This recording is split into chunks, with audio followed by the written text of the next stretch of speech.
আসসালামু আলাইকুম। সবার আগে বাছাই করা 10টি আন্তর্জাতিক খবর জানিয়ে দেব। প্রথমেই থাকছে শিরোনাম। তবে তার আগে অনুরোধ থাকবে ভিডিওটিতে একটি লাইক দিবেন।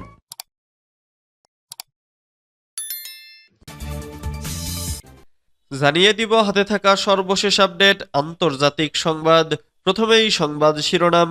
গাজায় যুদ্ধ শুরু হলে ইসরায়েলে হামলার হুঁশিয়ারি হুথিদের। এরপর জানিয়ে দিব শত্রুরা ইরানের প্রতিরক্ষা শক্তিকে ভয় পায় বলছে ইরানের সর্বোচ্চ নেতা। এদিকে আমাদের টাকা ফেরত দাও ইউক্রেনকে বললেন ট্রাম্প।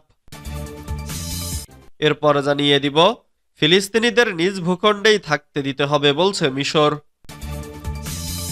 আরও জানিয়ে দিব মোদিকে উপেক্ষা করলেন ম্যাক্রো।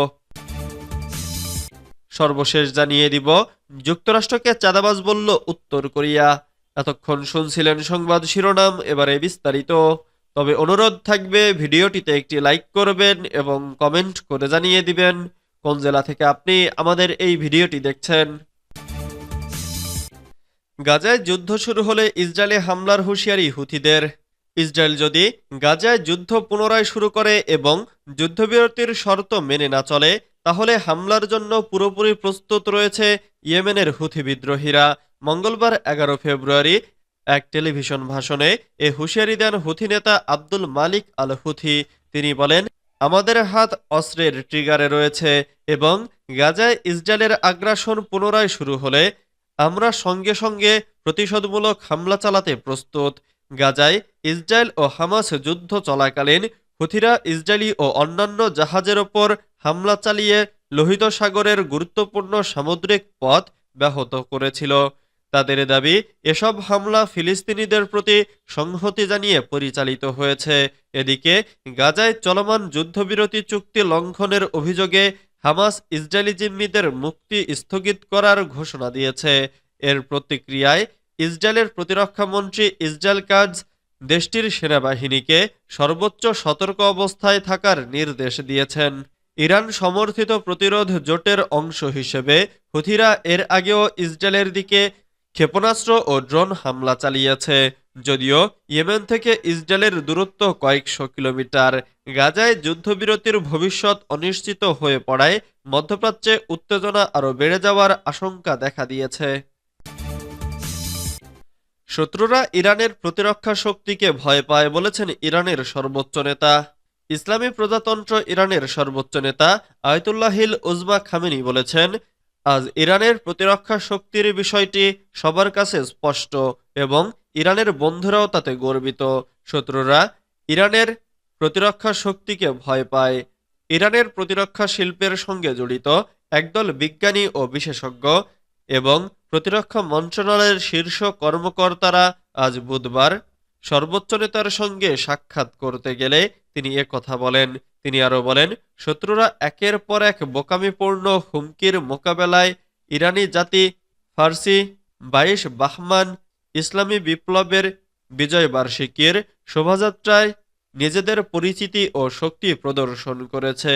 আয়াতুল্লাহ খামেনি বলেন, শত্রুদের ব্যাপক প্রচারণা এবং প্রতারণামূলক সফটওয়্যারের মধ্যে ইসলামী বিপ্লবের বিজয় বার্ষিকীর শোভাযাত্রায় জনগণের বিপুল উপস্থিতি একটি মহান জাতীয় আন্দোলন এবং গণজাগরণ। ইরানি জাতি সেদিন গোটা বিশ্বের কাছে ঐক্যের বার্তা পৌঁছে দিয়েছে। আমাদের টাকা ফেরত দাও ইউক্রেনকে বললেন ট্রাম্প। ইউক্রেন একদিন রাশিয়ার অংশ হয়ে যেতে পারে বলে মন্তব্য করেছেন মার্কিন প্রেসিডেন্ট ডোনাল্ড ট্রাম্প। ইউক্রেনের পূর্বাঞ্চলীয় ফ্রন্টলাইনগুলোতে যখন রাশিয়ার সেনাবাহিনীর অভিযান চলছে তখন এ মন্তব্য করলেন ট্রাম্প। তিনি ফক্স নিউজকে দেওয়া এক সাক্ষাৎকারে আরও বলেছেন, ইউক্রেন একটি চুক্তি করতে পারে আবার নাও করতে পারে। দেশটি কোনো একদিন রাশিয়ার অংশ হয়ে যেতে পারে, আবার রাশিয়ার অংশ নাও হয়ে যেতে পারে। ব্যবসা থেকে রাজনীতিতে উঠে আসলেও ব্যবসায়িক মনোবৃত্তি ত্যাগ করতে পারেননি ট্রাম্প। তিনি সাক্ষাৎকারে আরও বলেছেন, বিগত বছরগুলোতে আমেরিকা ইউক্রেনকে যে অপরিসীম সাহায্য দিয়েছে, কিয়েভকে তার ক্ষতিপূরণ দিতে হবে। ইউক্রেন কিভাবে সেই অর্থ ফেরত দেবে তার পথও বাতলে দিয়েছেন ট্রাম্প। তিনি বলেছেন, দেশটিতে রয়েছে পৃথিবীর উর্বরতম কৃষিজমি, তেল ও গ্যাস সম্পদ সহ আরও অনেক সম্পদ।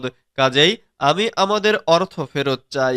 ইউক্রেন সরকার ওয়াশিংটনকে ক্ষতিপূরণ দিতেও সম্মত হয়েছে বলে দাবি করেন এই স্পষ্টভাষী মার্কিন প্রেসিডেন্ট।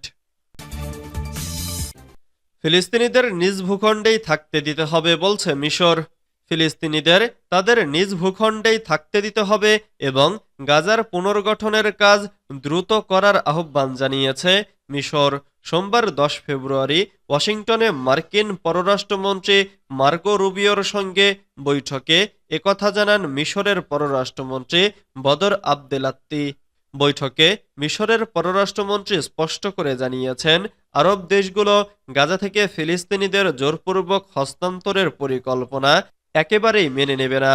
মিশরের পররাষ্ট্র মন্ত্রণালয়ের বিবৃতিতে জানানো হয়েছে, গাজায় মানবিক সংকট কাটিয়ে ওঠার জন্য কার্যকর পদক্ষেপ নেওয়া জরুরি, তবে কোনোভাবেই ফিলিস্তিনিদের তাদের ঘরবাড়ি ছেড়ে যেতে বাধ্য করা যাবে না। মার্কিন পররাষ্ট্র দফতর ট্রাম্পের পরিকল্পনার নাম সরাসরি না নিলেও রুবিও গাজার ভবিষ্যৎ শাসন ও নিরাপত্তা নিয়ে ঘনিষ্ঠ সহযোগিতার ওপর জোর দেন।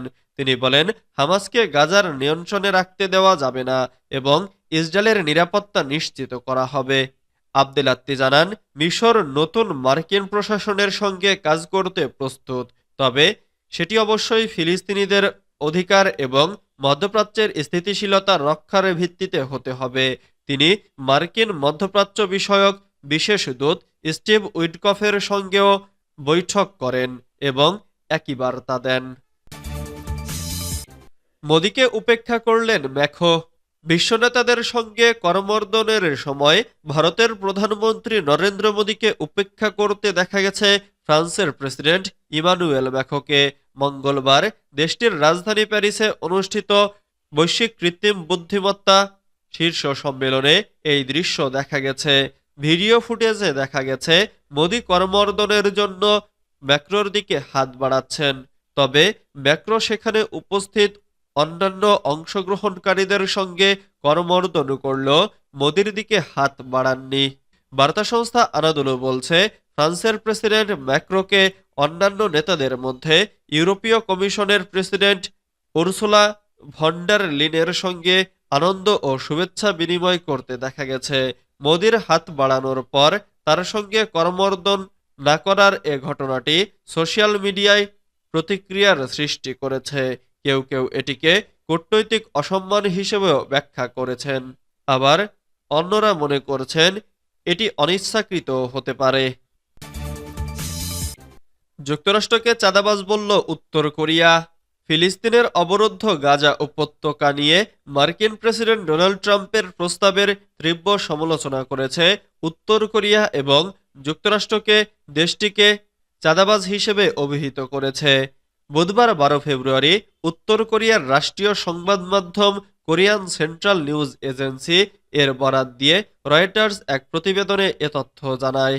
প্রতিবেদনে বলা হয়, মার্কিন প্রেসিডেন্ট ট্রাম্পের গাজা দখল এবং ফিলিস্তিনিদের স্থানান্তরের প্রস্তাবকে হাস্যকর হিসেবে অভিহিত করা হয়েছে। কেসিএনএ মন্তব্য করেছে, ট্রাম্পের এই প্রস্তাব বিশ্বের শান্তি ও নিরাপত্তার জন্য একটি গুরুতর হুমকি। প্রতিবেদনটি জানায়, ফিলিস্তিনিদের যে ক্ষীণ আশা ছিল নিরাপত্তা ও শান্তির জন্য, ট্রাম্পের প্রস্তাব তা ধ্বংস করে দিয়েছে। যুক্তরাষ্ট্রের এই অশান্তি এখন বিশ্বের মধ্যে উত্তপ্ত সংকটের সৃষ্টি করেছে। ট্রাম্প সম্প্রতি ঘোষণা করেছেন, মার্কিন সরকার গাজা উপত্যকার বাসিন্দাদের অন্যত্র সরিয়ে নিয়ে গাজার অবকাঠামো পুনর্গঠন করতে চায়, যা আন্তর্জাতিক পর্যায়ে উদ্বেগের সৃষ্টি করেছে। বিশ্বজুড়ে এই ঘোষণার বিরুদ্ধে অনেক প্রতিবাদ এবং সমালোচনা এসেছে।